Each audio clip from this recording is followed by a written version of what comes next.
There are more books written about Napoleon than any other man in history. But you don't get to be that famous just by being a great general.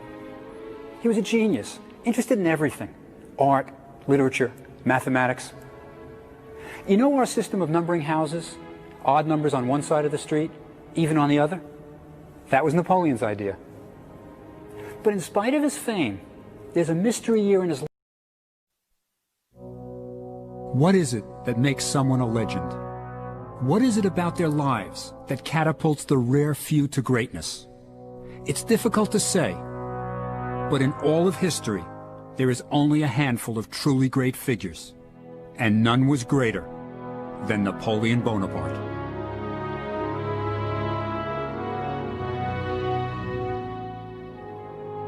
This is the tomb.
Its vast temples and monuments shrouded in mystery.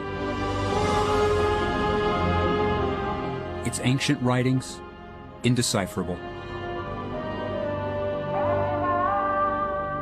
The Egypt of Napoleon's day was an Islamic country.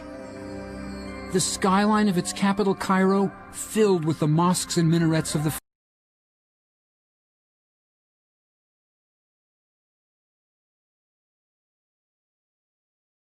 victories in Italy. He intended to establish his fame and glory by conquering Egypt. But why Egypt? Well, France was at war with Britain, and by conquering Egypt, Napoleon would block the trade routes to Britain's most valuable possession, India. There was another motive as well. Bonaparte was hungry for a new challenge. Europe, he wrote, is a molehill. Everything wears out.